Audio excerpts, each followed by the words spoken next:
8. अर्श, मुझे लगता है कि जब से इंसानियत की शुरुआत हुई, इनफैक्ट जब से इंसानों ने सोचना शुरू किया है जी, तब से मुझे लगता है एक आध सवाल जो है ना हमेशा हमारे जहन को कुरेदते जरा। फॉर एग्जाम्पल आप कह लो टाइम ट्रैवल। लोग अक्सर जो है इन ख्यालातों में रहते हैं कि काश हम लोग जो है वक्त में पहले जा पाते पीछे, और जो हम लोगों ने गलतियां करी हैं उसको सुधार पाते। जी, इसी तरीके से एक और कॉन्सेप्ट होता है वर्म होल का कॉन्सेप्ट, कि आप जो है स्पेस में कहीं भी जो है एक टाइम में आप ट्रैवल आ कर जा सकते हैं। हाँ, लाइक जैसे आपने डॉक्टर स्ट्रेंज फिल्म में देखा होगा, मल्टीवर्स का पूरा कॉन्सेप्ट उसमें द दिखाया गया। Concept of multiverse. जी। And to be honest it's very surprising कि हमारे सनातन में कई बार जो है तरह तरह के तरीकों से मल्टीवर्स की बात करी जाती है। एक्सप्लेन किया गया है कि ये मल्टीवर्स होता है, और सिर्फ हमारे सनातन में ही नहीं, शायद ये हर एक कह सकते हैं रिलीजन, हर एक कंट्री में अपना एक अलग तरीका बताया गया है मल्टीवर्स का। Probably, maybe, मैंने शायद सनातन में इसका जिक्र सुना है। and ज्यादा। जब मैंने पहली बार इसके बारे में जाना कि एक छोटी सी स्टोरी है, मैं आपके साथ शेयर करना चाहूंगा कि जी। स्टोरी आसन की पुराणों में ऐसा बोला जाता है कि एक बार जो है हाँ। ब्रह्मा जो है वो गए बैकुंठ में, जहाँ पे विष्णु जी का घर बताया जाता है, और वहां पे जाके उन्होंने वहां का जो द्वारपाल था उससे बोला कि आप जाइए और विष्णु जी को बताइए कि ब्रह्मा है। जी, और वो पूछता है, द्वारपाल ब्रह्मा जी से पलट के पूछता है कि कौन से वाले दुनिया के ब्रह्मा है आप। अच्छा। और ये बहुत वियर्ड है, कि मतलब ब्रह्मा भी परेशान हो जाता है कि मेरे अलावा भी कोई है। तब शायद जो है इवेंचुअली उन्हें पता लगता है कि बहुत सारी ऐसे ब्रह्मांड हैं जिनके अलग अलग क्रिएटर्स हैं, जिन्हें हम ब्रह्मा के नाम से जानते हैं, और सब जो है विष्णु के पास मतलब आते एक हैं। नहीं कई सारे ब्रह्मा हैं इस दुनिया में। एग्जैक्टली, एक नहीं कई सारे ब्रह्मा हैं दुनिया में। बहुत सारी दुनिया है जो अलग अलग क्रिएट हुई हैं। जी, और इसी तरीके से इस ब्रह्म के ऊपर लोग बात करते हैं कॉन्सेप्ट की अक्सर, और वो कॉन्सेप्ट है ब्रह्मांड भेदन का। ब्रह्मांड भेदन, yes, multiverse dissect concept. Yes, the concept of ब्रह्मांड भेदन, जो मुझे लगता है बहुत यूनिक है, कि स्पेशली मतलब हमारे कल्चर के हिसाब से बहुत यूनिक है। शायद हमारा इकलौता कल्चर है जहाँ इस तरह की बात, मेरी नॉलेज में, जी, जहाँ किसी कॉन्सेप्ट को बताया भी गया है, बढ़ावा भी दिया गया। और दूसरा क्या है कि आपने अगर डॉक्टर स्ट्रेंज मूवी का जिक्र किया है, तो जिसने भी डॉक्टर स्ट्रेंज मूवी देखी होगी जी, उसमें एक doctor strange multiverse of madness 2 movie में एक बुक ऑफ विशांति है, ओके, जो कि हमारे अथर्ववेद से रिलेटेड है। अथर्ववेद में लाल किताब के अंदर बुक ऑफ विशांति का जिक्र आता है, जिसमें सारी अच्छी ताकतों का वर्णन है। और okay, doctor strange multiverse of madness में भी बुक ऑफ विशांति जो होती है वो जी। सारी पावर्स को होल्ड करती है। ओके, और उसी के अपोजिट में एक बुक होती है जिसको हम बोलते हैं बुराई की किताब, डार्क होल्ड, तो वो Okay. किसी और डॉक्टर स्ट्रेंज के पास होती है। तो ये जो कॉन्सेप्ट आप देख रहे हैं ना मल्टीवर्स का, और जी, ये जी। जो 2 किताबों का जिक्र है, ये हमारे वेदों में भी है, इसके साक्षात प्रमाण है। इंटरेस्टिंग, मुझे नहीं इस चीज का आइडिया था। तो basically what is this concept of ब्रह्मांड भेदन? ये आखिरकार ब्रह्मांड भेदन होता क्या है? देखिए, मल्टीवर्स का मतलब ये होता है कि कई सारे ब्रह्मांड एग्जिस्ट करते हैं और लोग उसमें आ जा सकते हैं। लेकिन ब्रह्मांड भेदन का मतलब ये होता है कि किसी मल्टीवर्स में, यानी कि हमारी पृथ्वी के अलावा और भी कई सारी पृथ्वी हैं, उसमें अपने आप को भेज कर वापस आ जाना, यानी कि मल्टीवर्स के दरवाजों के बीच में आप छेद कर सकते हैं। ओके, अब मैं इसको सुपर नेचुरली जोड़ता हूँ, जो हमारा इंडियन पैरानॉर्मल पॉडकास्ट है, मैं आपको इससे जोड़ता हूँ। जी, मैं अपने लाइफ में करीबन 5 ऐसे लोगों से मिला हूँ, 5 ऐसे साधकों से मिला हूँ जिन्हें मल्टीवर्स डाइसेक्ट यानी कि ब्रह्मांड भेदन का पूरा ज्ञान था। ओके, उन्हें पता था कि कैसे किसी दूसरे ब्रह्मांड में जाकर वापस आया जा सकता है। आपने एपिलेप्सी के पेशेंट्स को देखा होगा, जी जी जी, और आपने ये भी सुना होगा कि उनको ड्रीम्स बड़े वियर्ड आते हैं, बहुत अजीब से ड्रीम आते हैं। 90% एपिलेप्सी के जो पेशेंट होते हैं उनके ड्रीम्स इतने खतरनाक होते हैं कि आप शायद सोच भी नहीं सकते। एक आम इंसान को वैसे ड्रीम्स आना मुश्किल है, ऐसा मेरा अपना रिसर्च है। हो सकता है कि अलग रिसर्च भी हो सकती है इस पर एक एपिलेप्सी की पेशेंट थी, उसको सपना आया कि वो अपने ही घर वालों के ऊपर बैठकर उनको मार रही है, फिर उनके ऊपर अपना मल त्याग कर रही है, यानी कि पेशाब कर रही है जी, और उसके बाद वो उनकी बॉडी को जला नहीं रही है, अपने ही घर में रखकर उनकी पूजा कर रही है। तो ये उसको ड्रीम में आता था कंटिन्यू, और वो ये कहती थी कि क्या वो ये है, ये उसको कंटिन्यूअस ये ड्रीम आता था। ये ड्रीम आता था। सिर्फ यही नहीं, उसको अलग अलग तरह के ड्रीम आते थे। एक ड्रीम उसको ऐसा आया था जिसमें उसने देखा था कि 7 सोने के साधु बैठे हुए हैं, और वो कुछ सोच रहे हैं, पूजा कर रहे हैं, हवन कर रहे हैं, और हवन के बीचों बीच में वो लड़की खड़ी हुई है। अब ये जरा सोचने में और समझने में बहुत अजीब है, लेकिन उसको ये महसूस होता था। जब वो अपनी आंखें खोलती थी तो उसके पैर में उसको जलन महसूस होती थी। उसको पैर में जलन महसूस होती। देखिए, इमोशनली फील होना इज वेरी नॉर्मल, लेकिन जब ये इमोशनल फील फिजिकल हो जाए तो फिर कैसा रहेगा? लेकिन अर्श, isn't like that, ऐसा अक्सर होता है कि कई बार आप सपने में कोई ऐसी चीज देखते हैं और उसका इमीडिएट रिएक्शन आपकी बॉडी पे होता है। एग्जैक्टली। इसके बाद राहुल, उस लड़की ने, जिस लड़की की बात मैं आपको बता रहा हूँ, उस लड़की ने एक एक्सपेरिमेंट खुद के ऊपर भी किया, ये साबित करने के लिए कि वो जो सपने देख रही है उसमें जो जिंदगी जी रही है वो असली है। सुनने में थोड़ा अजीब है, लेकिन ऐसा था।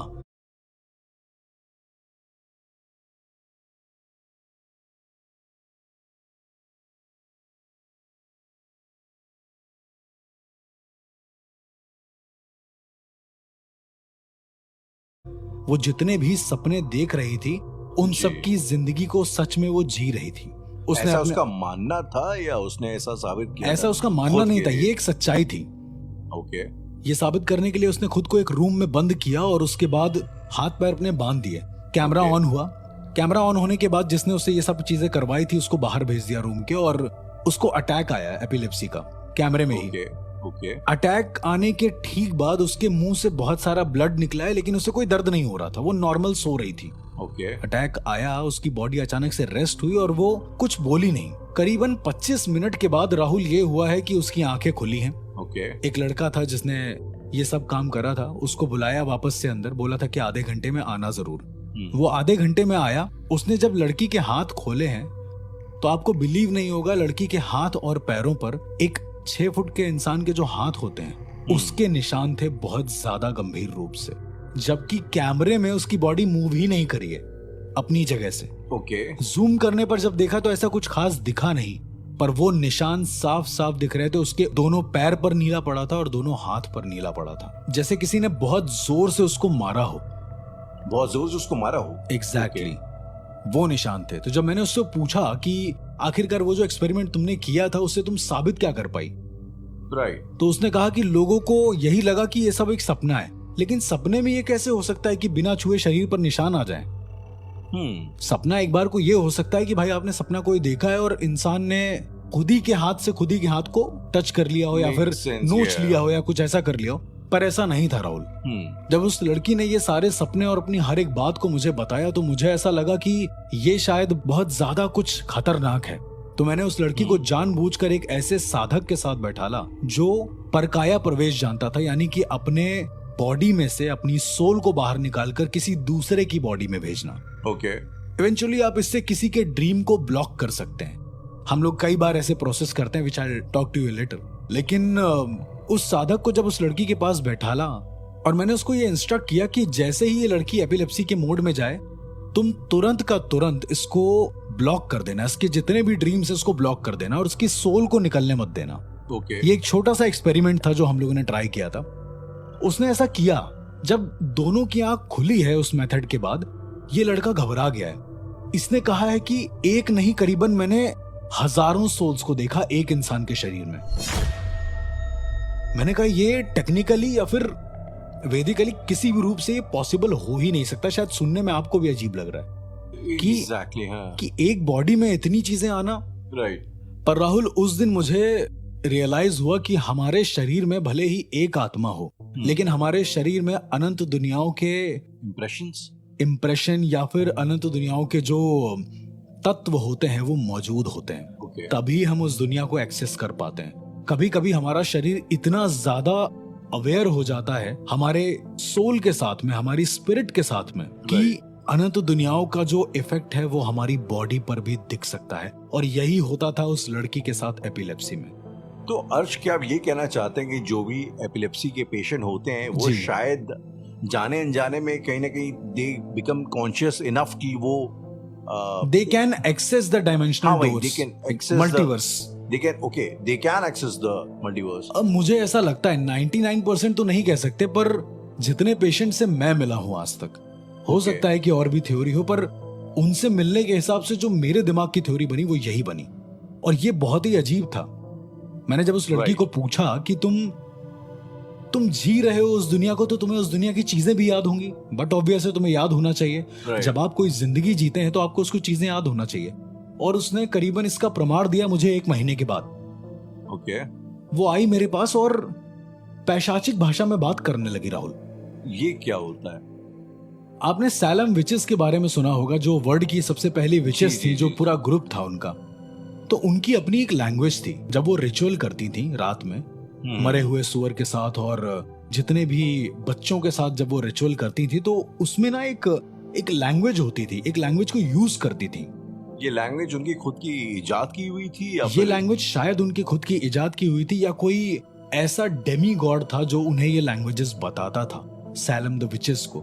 ओके। तो इस लड़की को वो लैंग्वेज कैसे पता थी? जब मैंने उस लड़की के सामने वो लैंग्वेज को डिकोड करवाया जी, उसने विदिन अ सेकंड बता दिया कि वो सैलम द विचेस क्या बोल रही हैं। जबकि राहुल, उस लैंग्वेज को डिकोड करने के लिए 18 साल से ऊपर लग गया। जो अच्छे डिकोडर्स होते हैं वो उस लैंग्वेज को समझ नहीं पाए।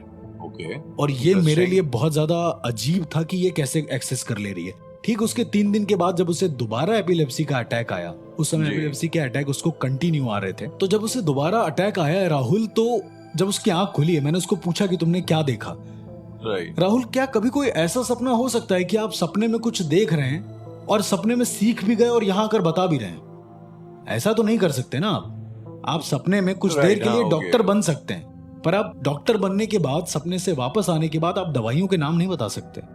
इतनी अवेयरनेस किसी के अंदर नहीं है मेरे हिसाब से। तो इसकी जब आंख खुली है राहुल, तो इस लड़की ने बोला है कि मैं किसी इजिप्ट के पिरामिड में थी, मैं किसी ममी को प्रॉपर ममीफाई कर रही थी। उसको ममीफाई का मतलब होता है उसको प्रॉपर ताबूत के अंदर रख के बांधना, जैसे द ममी रिटर्न्स में आपने देखा है। मैंने उसको पूछा कि तुम लोग क्या बोल रहे थे। उस लड़की ने जो बोला है राहुल, उसको सुनकर मेरे रोंगटे खड़े हो गए। इजिप्शियन लोग जब ममीफाई करते हैं तो वो लोग एक पूरा वर्स बोलते हैं, जो वर्स शायद अभी तक मुझे तो नहीं याद हुआ है। बहुत अपनी लैंग्वेज में, उनकी अपनी कोई लैंग्वेज है ऑफ कोर्स, उसमें बोलते हैं। राहुल, उस लड़की ने उस पूरे वर्स को मेरे सामने बोला है हूबहू। जैसे ही मैंने यूट्यूब पर प्ले करा है वो वर्स, जैसे अपने में डेथ रिचुअल होता है, संस्कार में कुछ कहा जाता है, उसी तरीके से एग्जैक्टली दुआएं होती हैं, उसी तरीके से वहां पर भी होता है। पर इसने हूबहू वो रिचुअल पढ़ दिया, और वो रिचुअल करीबन 8 पेज से ऊपर का था। तो क्या आप सपने में जाकर 8 पेज से भरे हुए रिचुअल को, जो कि डेथ रिचुअल है, उसको याद कर सकते हैं? ऑफ कोर्स नॉट, नहीं कर सकते हो। मैंने 1 महीना बिताया राहुल उस लड़की के साथ, और मुझे ये समझ में आया कि कुछ तो ऐसा है जो ये बहुत अलग है। ये साधक भी नहीं है, ये कुछ भी नहीं है, एक नॉर्मल इंसान है, फिर भी ये मल्टीवर्स डाइसेक्ट को कैसे फॉलो कर रही है, इतने बड़े कॉन्सेप्ट को, जिसे शायद सोच पाना किसी के बस की बात नहीं है। इवन एक बहुत बड़ा एक्सपेरिमेंट मैंने जब उसके साथ ये किया था, मेरे पास कुछ ऐसे लोग आए थे जिन्हें अपनी पीआरटी करवानी थी, पास्ट रिग्रेशन थेरेपी। पास्ट में क्या थे वो, ऐसा करके मैंने इस लड़की को पूछा कि तुम कुछ बता सकते हो। उस लड़की ने 2 दिन लिया उन लोगों के साथ रहने के लिए। 2 दिन के बाद इस लड़की ने बता दिया कि ये लोग पास्ट लाइफ में क्या थे, सिर्फ मुझे बताया। और जब मैंने इन आदमियों की पीआरटी करी है तो इन आदमियों ने भी वही बोला है जो इस लड़की ने बोला है, सेम, कि ये लोग पास्ट लाइफ में क्या थे। मतलब जिनको पास्ट लाइफ रिग्रेशंस की प्रॉब्लम हो रही थी, वो उस लड़की ने सिर्फ एक सपने में जाकर सॉल्व कर दी थी। मतलब सिर्फ एक एपिलेप्सी के अटैक से सॉल्व कर दी थी। कहीं ना कहीं वो लड़की ब्रह्मांड के कई सारे दरवाजों को खोलने में सक्षम हो गई थी, और कैसे ये मुझे आज भी नहीं पता। इसका जवाब मैं आज भी ढूंढ रहा हूँ इनफैक्ट। राइट। तो आज एक सवाल यहाँ से खड़ा होता है कि मल्टीपल यूनिवर्सेस है, पैरेलल यूनिवर्स चल रहे हैं। हाँ जी। तो क्या डेथ भी जो है, अगर आपकी इस यूनिवर्स में होती है, सो इज इट लाइक कि वो जो बाकी मल्टीवर्सेस में जो आप कैरेक्टर जी रहे हैं, वो आप ही का सॉर्ट ऑफ एक 3D होलोग्राम है? अगर आपकी डेथ यहाँ पे होती है तो आपकी उस मल्टीवर्स में भी आपका वो जो कैरेक्टर है जिसको आप मानते हैं कि जी रहा है, वो भी खत्म हो जाएगा। मुझे ऐसा लगता है कि ये मल्टीवर्स का कॉन्सेप्ट मेरे दिमाग से बिल्कुल बाहर है। मैं समझ ही नहीं पाऊंगा, क्योंकि मैंने जब उस लड़की को पूछा कि अगर मान लो तुम्हारी यहाँ डेथ हो गई जी, तो उस लड़की ने कहा कि अगर मेरी यहाँ डेथ हो जाती है तो मेरे जो मल्टीवर्सल जितने भी रूप हैं जिनको मैं सपने में देखती हूँ, जब तक मेरी स्पिरिट यहाँ रहेगी तब तक वो एग्जिस्ट करेंगे। मैं समझ नहीं पा रहा था कि उसे इतना ज्यादा नॉलेज कैसे। और टू बी वेरी ऑनेस्ट, उस समय ब्रह्मांड भेदन क्रिया के बारे में मुझे भी नहीं पता था। मैंने अपने गुरु से इस क्रिया के बारे में बाद में पूछा है। क्या ये कोई आम इंसान भी साधना करके इसको सीख सकता है? देखिए, आपने बात करी है साधना की, तो मैं अपनी जिंदगी का एक ऐसा केस बताता हूँ। ये तो हो गई वो लड़की जो साधक नहीं थी। जी, एग्जैक्टली। पर मेरी लाइफ में एक और केस ऐसा था जहां पर मैं दो ऐसे साधकों से मिला जो बच्चे थे और जो इस दुनिया के हर जगह एग्जिस्ट कर रहे थे। जो बच्चे थे? एग्जैक्टली। सुनने में थोड़ा सा अजीब है, पर वो दो साधक थे राहुल। और देखिए, साधकों की नजरें धोखा नहीं खा सकती। आप इंसान को छू कर ये बता सकते हैं कि वो इंसान है, राइट? पर ये मेरी आंखों के सामने हुआ है कि मैं अपने दोस्त संजय से बात कर रहा था। संजय बनारस में था, मैं कानपुर में था। ओके। संजय ने जब उन बच्चों को देखा तो उन बच्चों को मैंने अपनी आंखों के सामने देखा।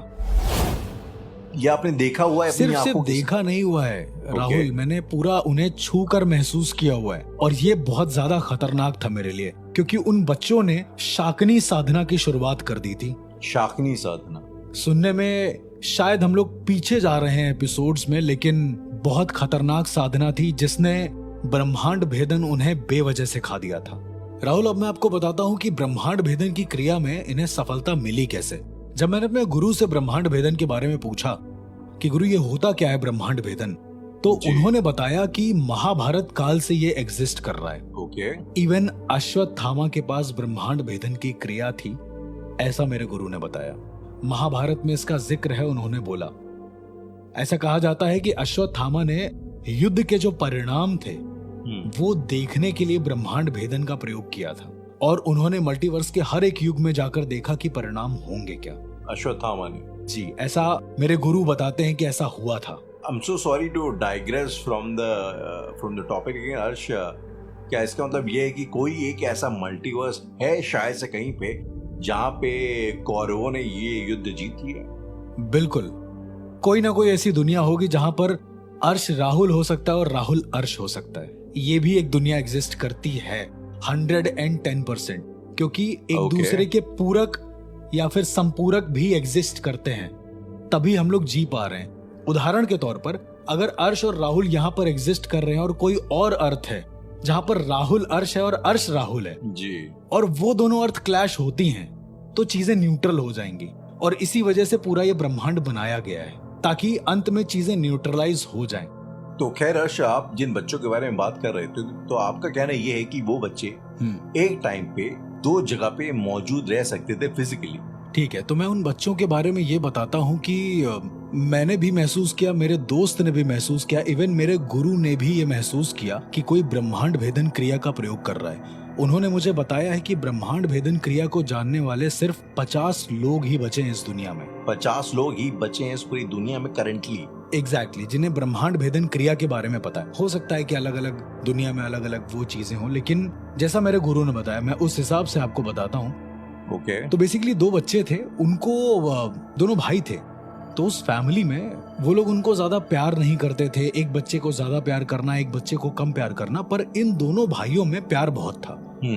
तो हुआ ये कि ये दोनों भाई आपस में बात करते करते एक बार एक शॉप पर पहुंचे, और जहां पर एक किताब थी, उस किताब का नाम था वृहद मायाजाल। जो कि आम तौर पर आपको किसी भी शॉप पर मिल जाएगी, ये बहुत ही नॉर्मल है। वृहद मायाजाल या वृहद इंद्रजाल, ऐसा करके मोती किताब। इंद्रजाल बेसिकली कई सारे टोटकों का मिलाकर एक ऐसा टोटका होता है जो बहुत सुपीरियर होता है एक तरीके से।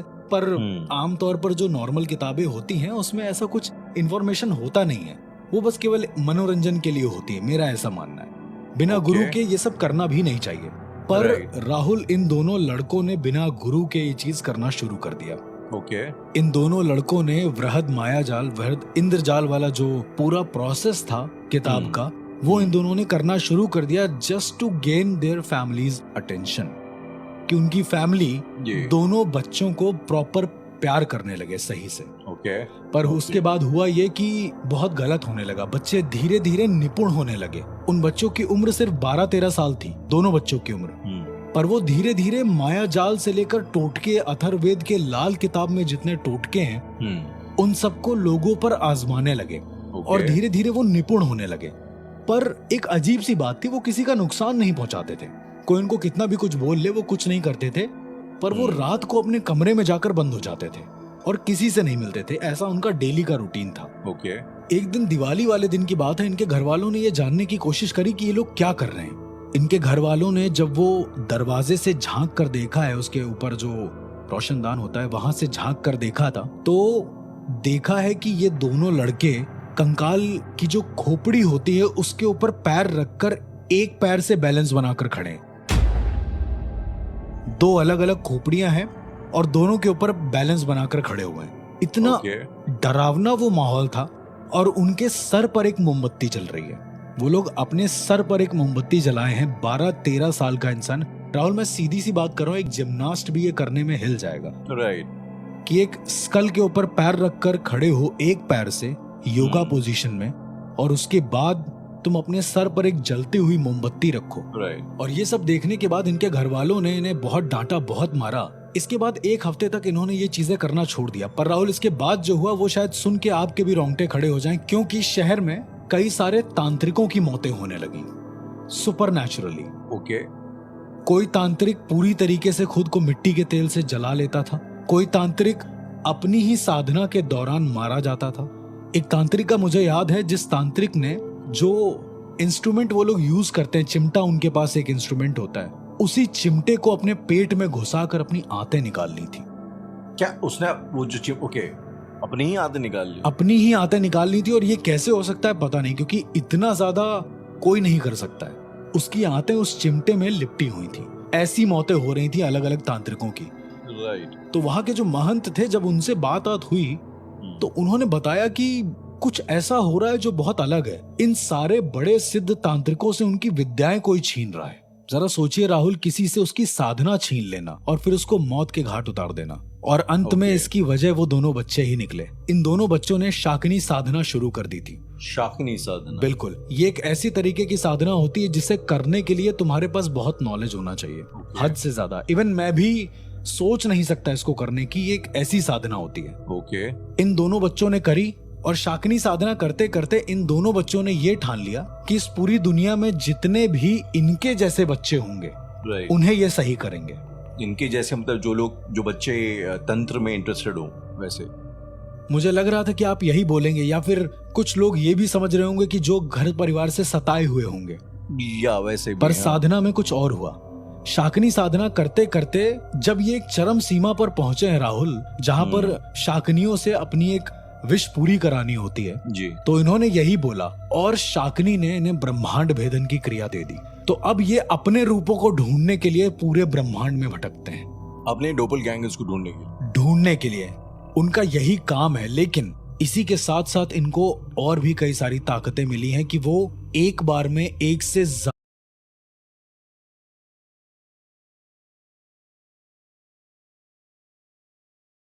ज्यादा जगह एग्जिस्ट कर सकते हैं। राहुल, मैं इस बात को बिल्कुल नहीं मानता वैसे तो, क्योंकि मैं बिल्कुल खारिज कर देता हूँ इन सारी बातों को। लेकिन एक बार मेरे दोस्त से मेरी बात हो रही थी तो उसने मुझे बताया कि उसकी साधना धीरे धीरे गायब होने लगी है। उसने जो सिद्धि करी है वो उसके पास से जाने लगी है, और वो बहुत ज्यादा परेशान है, क्योंकि जो सिद्धि उसने करी है वो सिद्धि उससे गुस्सा हो रही है कि ऐसे तुम क्यों कर रहे हो, मुझे जाने क्यों दे रहे हो। लेकिन इसको कोई रीजन पता नहीं चल रहा है। ऐसा खुद नहीं कर रहा हो, ऐसा कुछ बिल्कुल नहीं। कौन करना चाहेगा, कौन सा साधक ऐसा करना चाहेगा। जब उसने मुझसे पूछा तो मैंने उससे कहा कि ठीक है, मैं देख लूंगा, मैं बता दूंगा। मैं उस समय राहुल मार्केट में सब्जी खरीद रहा था। ठीक उसी वक्त संजय ने, मेरे दोस्त ने बोला कि वो दोनों बच्चे मेरी आंखों के सामने खड़े हैं। तो मैंने कहा जाओ उनको पकड़ो, उनसे पूछो कि कौन हो तुम दोनों। और इसको ये दोनों बच्चे बार बार वैसे ही दिख रहे थे, कंकाल के सर पर खड़े होकर, सर पे मोमबत्ती रख के, प्रॉपर उसी कंडीशन में साधना करते हुए। मैंने जब उसको बोला है और संजय ने उन दोनों बच्चों के ऊपर हाथ रखा है, at the same moment Rahul, जब मैं सब्जी वाले से सब्जी लेकर मुड़ा हूं, मेरे सामने वो दोनों बच्चे थैले लेकर खड़े थे। दो बच्चे खड़े थे, वो कोई भी हो सकते हैं। शायद ये सुनने में अजीब लग रहा है कि दो बच्चे तो कहीं से भी आ सकते हैं, राइट। लेकिन राहुल वो दोनों बच्चे सर से गंजे थे। और जब वो बच्चे मेरे पास आए हैं तो उन दोनों ने एक शब्द बोला है मुझसे, जिसको सुनकर मैं कांप गया हूं। क्या? उन्होंने मुझसे कहा है कि क्या तुम भी ब्रह्मांड भेदन में फंसना चाहते हो। मैं समझ नहीं पाया और इसके बाद मैं वहां से चल दिया। मैंने उन दोनों बच्चों को छुआ नहीं राहुल।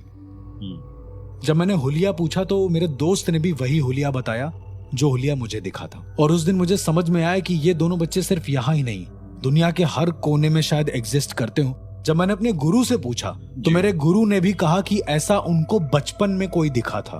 अब ये दोनों बच्चे गुरुदेव के बचपन में कैसे एग्जिस्ट कर सकते हैं? मेरा दिमाग अभी भी नहीं काम कर रहा है राहुल कि इसके पीछे की सच्चाई क्या है, पर ब्रह्मांड भेदन यानी मल्टीवर्स डाइसेक्ट एग्जिस्ट तो करता है। किस के पास ये है मुझे नहीं पता, लेकिन ये एग्जिस्ट करता है। तो अर्श, खैर ये तो एक विद्या थी ब्रह्मांड भेदन की, जो शायद मुझे नहीं लगता कि वो कोई गलत इंटेंशन के साथ तो बच्चे नहीं, करना वो लोग चाहते एक फंस गए थे इन सब चीजों में वैसे। हाँ। क्योंकि ज्यादा नुकसान उन्होंने किसी का किया नहीं, बस उन तांत्रिकों को मारा जिनकी उन्हें विद्या चुरानी थी। बट कभी कभी मैं ये सब सुनता हूँ तो मैं सोचता हूँ कि अर्श, क्या ऐसी कोई विद्या या ऐसी कोई साधना नहीं है जिससे आप शायद किसी का भला कर सके, किसी की बीमारी ठीक कर सके? राहुल, इंडियन पैरानॉर्मल पॉडकास्ट में हमने कितनी सारी इन सब चीजों के बारे में बात किया है, जिसमें कई सारे साधक हैं जो ठीक करते थे, कुछ ऐसा करते थे। पर बहुत सारे लोग ऐसे भी होंगे इंडियन पैरानॉर्मल पॉडकास्ट के लिसनर्स में जो ये सोचते होंगे कि शायद ये सब कहने की बात है, कहीं ना कहीं ऐसा लगता होगा जो इन सब चीजों से नहीं गुजरा है, विच इज फेयर इनफ। पर 2008 में एक ऐसे ही शख्स थे, एक ऐसे ही साधक थे जिनके बारे में पूरी दुनिया ने जाना था, और वो अपनी विद्या के जरिए कैंसर या फिर किसी भी तरह की लाइलाज बीमारी को 1 हफ्ते के अंदर ठीक कर देते थे। और वो विद्या थी रोहिणी विद्या।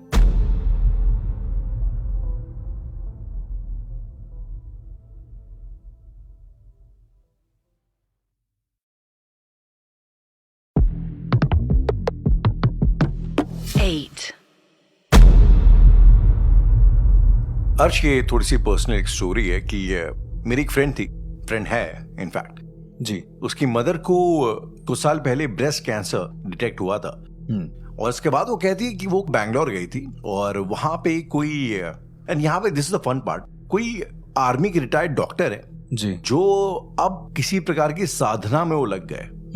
बैंगलोर बेस्ड है और अब वो जो है बैंगलोर के पास ही उन्होंने शहर के बाहर कहीं पे एक आश्रम बनाया है जहाँ पे वो लोग उनसे मिलने आते हैं। और वो आई डोंट नो हाउ, लेकिन वो जो है लोगों को अभी भी ट्रीट कर रहे हैं, लेकिन नॉन मेडिकली। लोग उनके पास आते हैं और उसका क्या होता है वहां पे एग्जैक्टली आई डोंट नो, लेकिन वो कहती है कि बस उनके यहाँ जाओ हफ्ते 2 हफ्ते और वो कुछ मेडिटेशन कराते हैं या कुछ ऐसा करते हैं जो भी करते हैं। उसके बाद like her mother actually recovered. अब आप किसी नॉर्मल इंसान को ये बताएंगे, जैसे इंसान को, किसी सैनिक को आप बताएंगे, तो जाहिर सी बात है पहला रिस्पांस ये आएगा कि भाई ये सब दकियानूसी है, अंधविश्वास है जी। But I have seen it, मैंने देखा है अपनी आंखों के सामने उसकी मदर को रिकवर होते हुए उस हालात से ऊपर। अब उनको कीमो की जरूरत नहीं पड़ती। तो मन जो है, दिल जो है, इसको मतलब मानना चाहता है लेकिन दिमाग यकीन करने नहीं देता। आपको लगता है इज इट पॉसिबल कि कोई अपनी साधना की शक्ति के बल पर किसी कैंसर जैसी बीमारी का भी इलाज कर सके? यार राहुल, मुझे ऐसा लगता है कि दुनिया में कई सारे ऐसे सीक्रेट्स हैं, कई सारी ऐसी मिस्ट्रीज हैं जिनके बारे में अभी हमें 1% भी नहीं पता है। जैसे आपने बोला कि आपके जो फ्रेंड हैं उनकी मम्मी किसी तरीके से रिकवर हो गई और आपको पता भी नहीं चला कि वो तरीका क्या है। एग्जैक्टली सेम इस तरह से दुनिया में ऐसे कई सारे साधक मौजूद हैं, कई सारे ऐसे लोग मौजूद हैं जो हर तरह की बीमारी को ठीक कर सकते हैं। और ऐसा मैं नहीं कह रहा हूं, ऐसा बहुत सारे न्यूज चैनल और ऐसा बहुत सारे लोग कहते हैं। सन 2008 में एक इंसान सामने आया था, उनका नाम था अरविंद। उन इंसान का ये मानना था कि उनके पास रोहिणी विद्या है। रोहिणी विद्या नाम सुनने में बड़ा अजीब है, कोई साधना नहीं है ये, पर रोहिणी विद्या के बारे में बहुत कम लोग जानते हैं कि आखिरकार रोहिणी विद्या होती क्या है। मैं कई सारे ऐसे साधकों से मिला हूँ राहुल जिनके पास रोहिणी विद्या थी। उन्होंने ऐसा भी बोला है कि रोहिणी विद्या को रखने वाला इंसान हर एक मरे हुए इंसान से बात करता है। ये उसका रिचुअल है कि उसे हर एक मरे हुए इंसान से बात करनी ही करनी है। राइट। पर जब मैंने ठीक से इसके बारे में जाना तो मुझे पता चला कि तुम इस रोहिणी विद्या के जरिए किसी भी इंसान की बड़ी से बड़ी बीमारी भी शायद 1 हफ्ते में ठीक कर सकते हो। राहुल, मैं जिसकी बात कर रहा हूं उनका एपिसोड शायद किसी एक सीरियल में, जो बहुत फेमस सीरियल था जी, हॉरर का, उसमें दिखाया गया था, अगर आपको याद हो, कि जिसमें एक आदमी होता है वो कैंसर वगैरह भी ठीक कर सकता है। तो बेसिकली दुनिया में कई सारे ऐसे लोग हैं जो अभी भी इस विद्या को रखते हैं और कई सारे जरूरतमंदों की मदद करते हैं। लेकिन इस विद्या को रखने का एक अपना एक नुकसान है। नुकसान भी है कि आप किसी के साथ रह नहीं सकते। ओके। अब रोहिणी विद्या के बारे में बात हो रही है तो मैं आपको इसके बारे में थोड़ी डिटेल बताता हूँ कि एक्चुअली रोहिणी विद्या क्या है। आपने राहुल देखा होगा कि जब कोई इंसान मर जाता है तो उसका अंतिम संस्कार होता है, राइट। फिर अस्थियां उठाई जाती हैं, उसको गंगा में बहाई जाती हैं जी।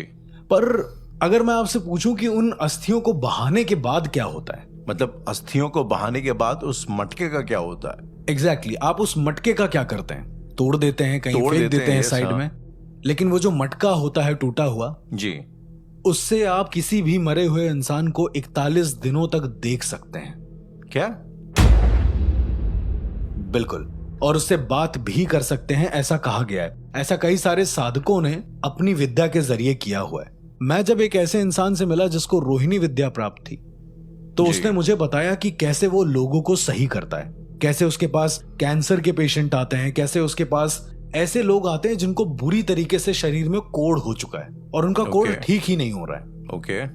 जब मैं पहली बार किसी ऐसे इंसान से मिला तो मुझे यकीन नहीं हुआ कि कैंसर भी कोई ठीक कर सकता है। मुझे लगता था कि ये कोई ढोंग होगा। लेकिन आपको राहुल ये यकीन है कि कैंसर जैसी लाइलाज बीमारी किसी से ठीक हो सकती है? कोई अपने तंत्र विद्या के जरिए ठीक कर सकता है? आई मीन ऑब्वियसली मुझे यकीन तो नहीं है, लेकिन क्योंकि मैंने अपनी फ्रेंड की मदर को ठीक होते देखा है जी, तो there can be a possibility. और ऐसा ही मैंने देखा था एक साधक के साथ जो कैंसर, कुपोषण और न जाने कैसी कैसी बीमारियों को वो तुरंत पल भर में ठीक कर दे रहा था। जब मैं उस गांव में गया था तो मुझे पता चला कि इस गांव में एक चमत्कारी बाबा रहते हैं। मुझे लगा कि ये फिर से वही गांव का कोई ढोंग ढकोसला होगा जो मोस्टली हर गांव में होता है। जी जी जी। उसके बाद मैं उस इंसान से मिला तो वो इंसान देखने में बिल्कुल आम सा इंसान, शर्ट पैंट पहन के मेरे सामने आया। मैंने उसको बोला कि मैंने सुना है कि आप कैंसर जैसी बीमारियों को ठीक कर सकते हैं। तो उसने बोला कि कोई भी इंसान जिसको तकलीफ है आप मेरे पास ले आइए। मैंने उसको पूछा कि आपकी फीस कितनी होगी? उसने कहा कि कोई फीस नहीं लेनी है मुझे। ओके। कुछ हद तक मुझे जेन्युइन लगा। मैं 2 दिन उसके घर के पास रुका और मैं देखने गया कि वो कैसे कैंसर के पेशेंट को ठीक करता है। तो एक कैंसर के पेशेंट को मैं लेकर गया उसके यहाँ पे। वो सिर्फ एक इंसान को अलाउ करता था कमरे में रुकने के लिए। अब राहुल मैं आपको बताता हूँ कि उसका कमरा कैसा था। तो उसका जो कमरा था वो पूरा लाल कलर से पुता हुआ था, पूरा रेड। और लाल कलर से पुते होने के बाद सिर्फ कमरे के बीचों बीच में एक श्री यंत्र बना हुआ था। अगर आपको श्री यंत्र नहीं पता है तो वो बहुत फेमस यंत्र होता है जो बहुत हर घरों में लगा होता है। आमतौर पे वैभव, ऐश्वर्य के लिए जो लगा होता है। तांबे के पत्तल में या उसकी अष्टधातु से मिलकर बना होता है। अष्टधातु से मिलकर बनता है जी। तो श्री यंत्र बना हुआ था और उस श्री यंत्र में वो उस कैंसर के पेशेंट को लिटाल देता था। एक बड़ी अजीब चीज होती थी राहुल कि जिस समय वो पूजा करता था उस समय जो तीसरा पर्सन होता था वो उसके हाथ बांध देता था। लेट सपोज अगर मैं तीसरा पर्सन हूं, एक तो मरीज हो गया, दूसरा वो जो पूजा कर रहा है और तीसरा मैं, तो उसने मेरे हाथ को बांध दिया। मैंने उससे रीजन पूछा कि आप मेरा हाथ क्यों बांध रहे हैं? तो उसने कहा यहाँ पर जो होगा वो शायद आप अपनी आंखों से देख नहीं पाएंगे। अब ऐसा भी क्या था, क्योंकि मैं ऑलरेडी इन सब चीजों में हूं तो मुझे इतना डर लगने का कोई चांस ही नहीं है। खैर इसके बाद मैंने राहुल देखा कि उस बंद कमरे में उस मरीज के अलावा एक और चीज रखी हुई थी, कुछ ऐसा जो बहुत बड़ा था लेकिन कमरे के बीचों बीच में एक जमीन पर रखा हुआ था, लेकिन उसके ऊपर लाल कपड़ा पड़ा हुआ था। मैंने जैसे बताया कि वो पूरा कमरा एक लाल कलर के पूरे एक एनवायरनमेंट से ढका हुआ था। इसके बाद वो आदमी आता है और उस आदमी ने लाल कलर का अंगरखा पहना और लाल धोती पहनी। साथ ही साथ उसके हाथ में एक हॉर्न जैसा कुछ था जो पहले टेन बनते थे, जो सींग टाइप के बनते थे, जिसको बजाकर जानवरों को बुलाया जाता था, कुछ ऐसा जो ट्राइबल्स लोग मोस्टली यूज करते हैं। उसके हाथ में एक वो था और दूसरे हाथ में एक कटोरा था जिसमें शायद कुछ तो था। खैर इसके बाद वो आदमी आया और बैठ गया। उसने मेरे हाथ बांधे और बोला कि अगर आपको लगता है कि डर लग रहा है तो अपनी आंखें बंद कर लेना, देखना मत इस नजारे को। मेरे लाख पूछने पर भी उसने बताया नहीं कि यहाँ पर क्या होने वाला है, क्योंकि मैंने खुद के मामा को कैंसर की वजह से खोया है। तो अब सीन ये था कि उसने घंटी बजाना शुरू करा बहुत तेज तेज उस कैंसर के पेशेंट को लिटा के। देन उस कैंसर के पेशेंट के ऊपर उसने पूरा लाल सिंदूर डाला, पहले सर पर, जहां आजना चक्र होता है हमारा, जी। पहले वहां पर डाला। मतलब उसने हर चक्र पर सिंदूर के गोले ऐसे ऐसे बना के डाल दिए। इसके बाद ये बंदा जो है, वो जो हॉर्न था उसको तेजी से बजाने लगा। मुझे समझ नहीं आ रहा था कि ये कर क्या रहा है, क्योंकि इस तरह की कोई विद्या एग्जिस्ट ही नहीं करती थी मेरी नजर में। मुझे पता ही नहीं था कभी इसके बारे में कि ऐसा कुछ वेदों में भी लिखा है या ऐसा कुछ कहा गया है। ओके। द मोमेंट उसने ऐसा किया है राहुल, मुझे अचानक से ये लगने लगा है कि कम से कम नहीं तो 30-40 छोटे बच्चे वो कमरे के चारों कोनों में खड़े हैं और अपना सर पीट रहे हैं जोर जोर से। आपको ऐसा लगा है कि मुझे ऐसा हेलुसिनेट हुआ है, मुझे दिखा कुछ नहीं, पर जब उसने दूसरी बार हॉर्न बजाया है, मुझे इतनी जोर से मेरे कान में ऐसा लगा है कोई ताली बजाकर भाग गया है। और वो ताली नॉर्मल ताली नहीं थी, किन्नर की ताली थी। मुझे अच्छे से याद है। ओके। तीसरी बार जब उसने हॉर्न बजाया है राहुल, तो मुझे अचानक से किसी औरत के जोर जोर से रोने की आवाज सुनाई दी। और वो औरत कुछ कह रही थी, जैसे हम रोते रोते कुछ कहते हैं और वो समझ में नहीं आता क्या। जी। तो वो लैंग्वेज थी। और जो पांचवी आवाज थी राहुल, वो और भी ज्यादा भयानक थी। मुझे नहीं समझ में आ रहा था कि चौथी पांचवी आवाज को पहचानूं कैसे या फिर उसका क्या नाम दूं। द मोमेंट उसने ये सब करा है, उसने तुरंत मेरी तरफ देखा है राहुल। उसकी तरफ से इतनी तेज रोशनी निकल रही थी, मुझे ऐसा लग रहा था कि या तो उसकी आंखों में रोशनी या उसने मेरे को कुछ नजर बंद कर दिया या कुछ ऐसा। मैं उसकी आंख में देख नहीं पा रहा था। मैंने अपने दोनों हाथ ऊपर उठा दिए, जो हाथ बंधे थे, अपने आंखों की तरफ कर दिया। यहां पर जो सबसे अजीब चीज हुई राहुल, वो ये हुई कि मैं जो किसी से नहीं डरता हूं इन सब चीजों में, भूत प्रेत और ये सारी चीजें, क्योंकि अब तो कॉमन हो गया मेरे लिए, लेकिन उससे मुझे डर लगने लगा था, उस आदमी से। ओके। इसके बाद राहुल, उसने जैसे ही मेरी तरफ देखना बंद किया है, मैंने अपना हाथ नीचे किया है और मुझे दिखा है कि वो आदमी सामने जो लाल कपड़ा था उसको हटाने के लिए जा रहा है। मैं देखता रह गया कि उस लाल कपड़े के पीछे क्या था।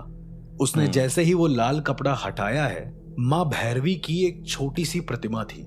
जिसको नहीं पता है कि माँ भैरवी कैसी दिखती हैं, वो सर्च कर सकता है इवन।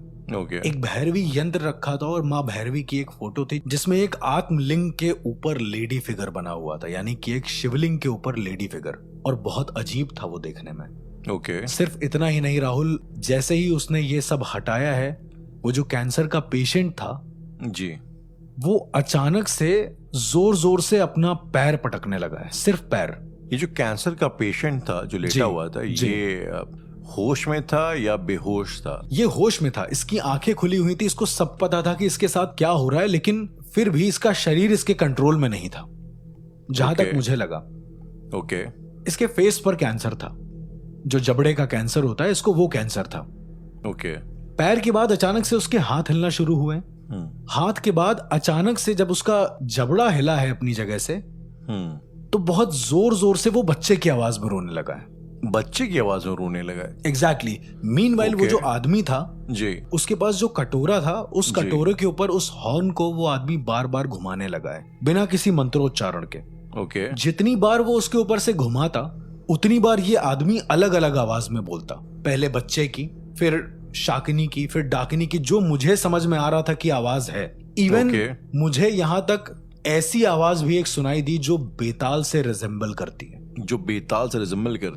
बिल्कुल। और सबसे शॉकिंग जो था राहुल इन सब चीजों में, वो ये था कि ये आदमी इतनी सारी एंटिटीज से इसको पजेस करवा क्यों रहा है, या इसकी बॉडी में एंटिटीज को ला क्यों रहा है। आप जब कहते हैं कि ये आवाज डाकनी की थी, ये बेताल की थी, तो आपको ये फर्क कैसे महसूस होता है? शायद ये एक्सपीरियंस से आता है कि ये आवाज किसकी थी, क्योंकि इतना ज्यादा हम लोगों ने डील किया है तो हमें समझ में आता है। हर चीज का एक टोन होता है। लेट सपोज अगर कोई बच्चा रो रहा होगा तो उसका एक अलग टोन आपको पता चलेगा। सेम हैपेंस विद अगर कोई ओल्ड एंटिटी या फिर ओल्ड मैन आपके सामने रो रहा है तो आपको समझ में आएगा।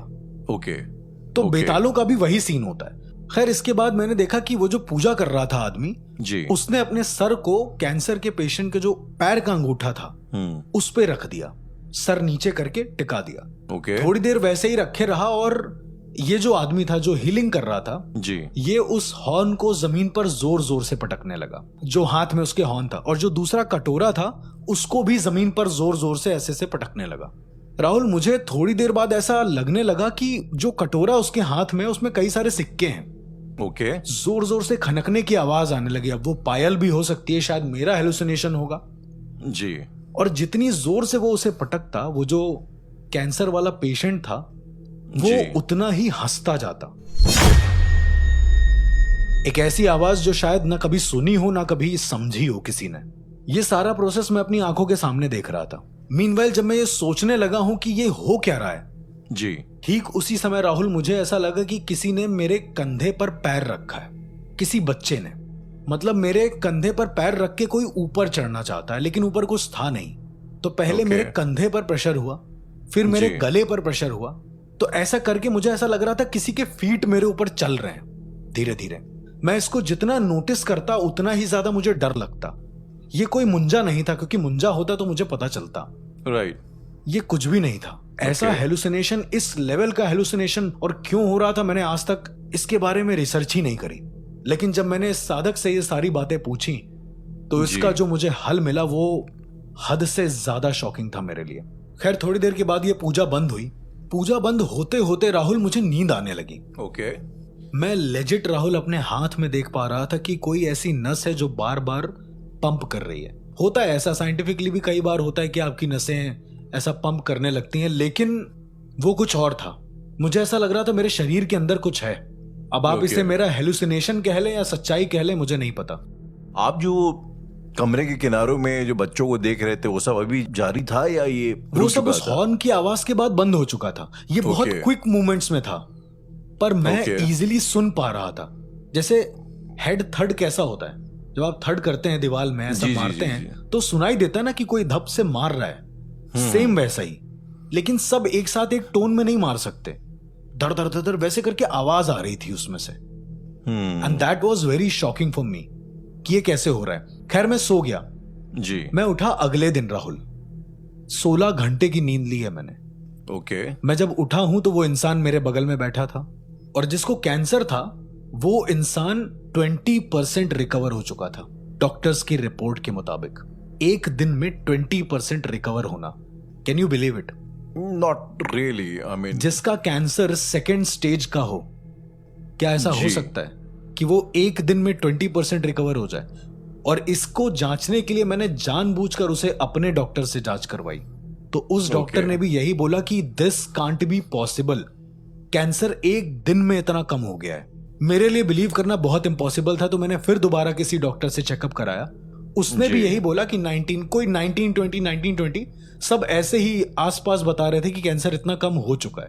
क्या आपने कभी इन सब चीजों के बारे में सुना है? क्योंकि वो मेरे लिए मेरी जिंदगी का सबसे शॉकिंग मोमेंट था। आई मीन मैंने जो सुना भी था तो शायद मैंने सिर्फ इतना ही सुना था कि कुछ मेडिटेशन करके या ऐसा कुछ करके उन्होंने ठीक किया था। आप ये अर्श जो आप ये रोहिणी विद्या का नाम ले रहे थे, तो यही जो पूरी प्रोसेस थी, क्या इसी का नाम रोहिणी विद्या है? यार ये प्रोसेस मैंने सिर्फ एक ही इंसान के पास लाइव देखी है। इसके बाद मैं उस साधक से मिला जाकर। मैंने उसको बताया कि मैं भी एक साधक हूं, मैं भी लोगों की मदद करता हूं जी। तब वो मेरे साथ एक दिन बात करने के लिए तैयार हुआ। मैंने फाइनली उसको पूछा कि आखिरकार ये रोहिणी विद्या आपको मिली कैसे जी। सबसे पहले तो वो बिल्कुल शॉक हो गया कि तुमको कैसे पता कि ये रोहिणी विद्या है। फिर मैंने उसको बताया कि मैं एक और ऐसे इंसान को जानता हूं जी। तो उसने कहा कि दुनिया में सिर्फ और सिर्फ 7 लोग ऐसे मौजूद हैं जिनके पास रोहिणी विद्या है। खैर फिर इस इंसान ने अपने बारे में बताया कि इसको कैसे रोहिणी विद्या मिली। इसने बताया कि ये आम जिंदगी गुजर बसर कर रहा था। ट्रेन के स्टेयरकेस पे ये खड़ा था। ट्रेन चल रही थी स्पीड में, जैसे हम लोग चलते समय खड़े हो जाते हैं थोड़ी देर के लिए। इसको किसी ने पीछे से धक्का दे दिया चलती ट्रेन से। राहुल, धक्का देने के बाद इसकी जब आंखें खुली हैं तो ये एक आश्रम के अंदर बैठा हुआ था। इसने ऐसा बताया। देन इसने बताया कि वहां पर 4-5 अलग अलग ऋषि मुनि बैठे हुए थे, और जब उन ऋषि मुनि के पास ये जाता है और अपनी प्रॉब्लम बताता है कि वो जिंदगी में कितना परेशान है, उसके घर में खाने के लाले पड़ गए हैं, बहुत सारी चीजें, तो वो जो ऋषि मुनि होते हैं उसको बोलते हैं कि तुम्हें मृत्यु करनी होगी अपनी। सुन के शायद अजीब लग रहा है, तुम्हें खुद की मृत्यु करनी होगी अपने ही हाथों से। ये उस इंसान का हेलुसिनेशन था या ये रियलिटी? ये रियलिटी में हो रहा था। उसका एक प्रमाण भी था, प्रमाण आपको आगे समझ में आएगा। देन इस आदमी ने कहा कि मैं खुद की मौत नहीं कर सकता, वरना फिर मेरे परिवार का क्या होगा। तो उन ऋषि मुनियों ने कहा कि हम उनमें से एक हैं। उन्होंने बताया नहीं कि वो कौन है, उन्होंने सिर्फ ये बोला कि हम उनमें से एक हैं। किन में से एक हैं? पता नहीं, इसके बारे में नहीं पता कुछ। उसके बाद इस आदमी ने जानबूझकर खुद को जलाने की कोशिश करी, ये जल नहीं पाया, ये मतलब जल ही नहीं रहा था, एक तरीके से मौत नहीं होती ऐसे। तो फिर इस आदमी ने डिसाइड किया कि ये जाकर नदी में कूद जाएगा। ओके। जो भी नदी उसे सामने दिख रही थी जी। ये गया और उस नदी में कूद गया। ये सारा जो मैंने आपको अभी किस्सा बताया ऋषि मुनि वाला, ये पूरा एक दिन का टाइम स्पैन था, ठीक है। 16 तारीख थी उस दिन, उसने बताया था जिस हिसाब से। ओके। पर उसकी जब एक दिन बाद आंखें खुली हैं, उस दिन भी 16 तारीख थी। क्या? ये बहुत लोगों के समझ में नहीं आएगा, पर ये था। ट्रेन से गिरने के बाद जब उसकी आंखें खुली हैं, उस दिन 16 तारीख थी, उसने देखा हुआ था। पर अगेन नदी में मरने के बाद जब वो मर गया है जी, दोबारा जब उसकी आंखें खुली हैं, तो अचानक से उसने अपने आप को उसी रेलवे की पटरी पर पाया है। मतलब वो एक दिन का टाइम स्पेन कहां का जी के आया उसको खुद को नहीं पता। लेकिन इस बार इसके साथ एक और चीज थी। क्या? उन ऋषि ने कहा था कि जब नदी में मरने जाना तो मेरे से ये लाल पोटली लेकर जाना। एक बड़ी सी लाल पोटली थी। ओके। तो ये इंसान उस बड़ी लाल पोटली को लेकर नदी में कूद गया। ओके। और राहुल, ट्रस्ट में, जब इसकी आंख खुली है तो ये लाल पोटली उसके पास ही थी।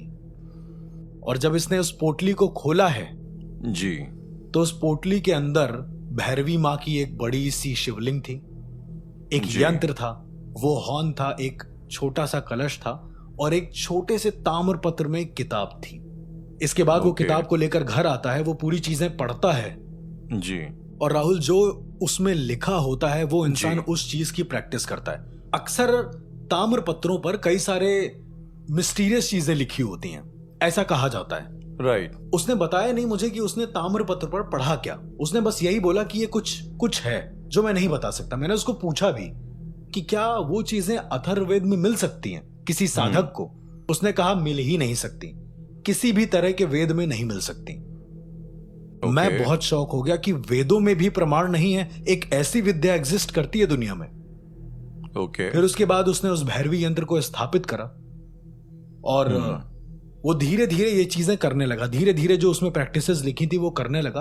और उसने सबसे पहले आजमाया अपनी ही एक मामी की लड़की पर, जो कुपोषण जैसे एक बहुत भारी बीमारी से जूझ रही थी, जिसको और भी कई सारी बीमारियां थी इंटरनल। जी जी जी। और शुरुआत में विद इन अ मंथ उसने उस लड़की को हील कर दिया। कैसे, क्यों, पता नहीं। लेकिन जब मैंने उसको पूछा कि तुम्हारा पहला एक्सपीरियंस कैसा था जी, तो उसने बताया कि जब उसने शुरुआत करी तो उसके सामने सबसे पहले कच्चे कलवे आए, जिनके बारे में मैं ऑलरेडी बता चुका। हाँ जी, हाँ जी, कच्चे कलवे। और वो आकर उससे चिल्लाने लगे कि मुझे मुक्ति दो। करीबन एक नहीं 50-60 कच्चे कलवे एक साथ। ये डरा नहीं, ये आगे बढ़ने लगा, क्योंकि ताम्रपत्र की शुरुआत में ये लिखा था कि डरना मत, कुछ भी हो जाए भगवान से बड़ा कुछ नहीं है। दैट्स ऑल उसने जो मुझे बताया। इसके बाद उसने बताया कि कच्चे कलवों के बाद उसे 8 किन्नर एक साथ बैठे हुए दिखे सामने, जो सब क्लैपिंग कर रहे थे और बोल रहे थे कि मुझे मुक्त कर दो। ये सब साधनाएं थी जो उसके सामने आ रही थी। और रोहिणी विद्या, राहुल, एक ऐसी विद्या है कि उसमें कई सारी एंटिटीज आपकी हेल्प करने आती हैं, ऐसा उस साधक ने मुझे बताया।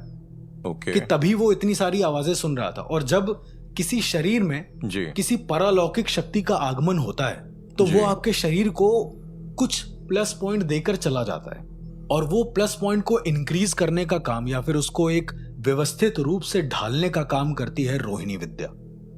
रोहिणी विद्या उन सारी ऊर्जा को किसी एक जगह फोकस कर देती है, ताकि वो जो कैंसर है वो उस परालौकिक शक्ति की ताकत की मदद से बिल्कुल ठीक हो जाए। और ये काम करता था वो अपनी रोहिणी विद्या की मदद से, जो उसने मुझे पूरा प्रोसीजर बताया। और राहुल, अभी भी शायद कई सारे ऐसे लोग हैं जिनको रोहिणी विद्या चाहिए। इवन मैं आपको एक फैक्ट बताता हूँ। उस साधक ने मुझे बताया कि कई सारे कपालिकों ने, कपालिक तो मैं आपको बता ही चुका हूँ, घोड़ी का एक other extraction form, distorted version होता है। डिस्टॉर्टेड वर्जन होता है। कई सारे कपालिकों ने भी उसकी रोहिणी विद्या छीनने की कोशिश करी। लेकिन जिसने छीनने की कोशिश करी है राहुल, उन कपालिकों ने खुद माफी मांगी है आकर। सोचो, कपालिक माफी मांग रहे हैं आकर। उसका रीजन है कि उन कपालिकों को हर कदम पर ऐसा लगता था कि वीरभद्र या भैरव भगवान उनको दिख रहे हैं, और वो डर के मारे पीछे हट जाते थे, जो चुरा कर ले जाते थे उन भैरवी यंत्र को। तो यानी उस भैरवी यंत्र की रक्षा कोई बहुत बड़ी ताकत कर रही है। और आज भी वो इंसान वैसे का वैसा ही है। आज भी वो एक जगह नहीं टिकता है, वो अलग अलग जगह जाता है। इसीलिए कभी भी मैं उसको रेफर कर ही नहीं पाता हूं किसी को, वरना कैंसर आज की डेट में बिल्कुल ठीक हो चुका होता। उसका ये मानना है कि जो नियति तय कर दे वही जी। वो करेगा। अगर नियति उसे किसी कैंसर के पेशेंट से मिला देगी तो जी। ही वो उसे ठीक करेगा, जानबूझकर नहीं करेगा वो ठीक। तो इतनी कमाल की है रोहिणी विद्या जिसके बारे में शायद ना के बराबर किसी को पता है। अर्श, मैं ईमानदारी से बताऊं तो जब ये आप इस विद्या के बारे में बता रहे थे तो मुझे लगा कि ये काफी पूजा पाठ वाली ये बड़ी पद्धति कॉमन होगी। सी विद्या Common सी होगी, विद्या कोई होगी। किसी के पास भी हो सकती है। एग्जैक्टली ये सुनने में काफी खतरनाक लगा जो भी था। मुझे देखने में बहुत खतरनाक लगा, टू बी वेरी ऑनेस्ट। मैं भूल नहीं सकता उस मंजर को। I can totally admit that. इस तरीके से अर्श जैसे ये विद्याएं हैं, अक्सर हम लोगों ने ये चीज देखी कि शायद आपने तो खैर देखी होगी कि लोग कई बार किसी का अहित करने के लिए, किसी का खराब करने के लिए कई बार कुछ तांत्रिक क्रियाओं का इस्तेमाल करके कुछ एक देखा होगा मटकी को सजा करके कहीं चौराहों पर रख देते हैं, कहीं घरों के बाहर रख देते हैं और उसके बाद उस घर में इंसान की तबीयत खराब होने लगती है। उसके बाद एक एक करके घर वालों की तबीयत खराब होना इवन शुरू आपने होती शायद है। बचपन में कभी मम्मी या फिर दादी के मुंह से भी ये सुना होगा कि आसमान में मटकी जा रही है। जी जी जी, आसमान में मटकी जा रही है, ये उंगली मत दिखाओ उसको, ऐसा उंगली कुछ मत तो दिखाओ, करके। उस तरफ डायरेक्शन आप मत करो। तो क्या लगता था, आपके क्या थॉट होते थे इस पर? मैं तो बस खाली ये था कि घर किसी ने बोला, मैंने मानने वाली चीज थी, मैंने इसके बाद दिमाग लगाना बहुत टाइम बाद मैंने शुरू किया। लेकिन राहुल, अगर मैं आपको सब तरफ से कट करके ये बोलूं कि बचपन में जो कहानियां थी, उंगली मत दिखाओ, उस मटके को टोको मत, अगर मैं आपसे ये कहूं कि वो सारी सिर्फ कहानियां नहीं, हकीकत भी है, क्योंकि उस मटके से किसी की मौत तक हो सकती है।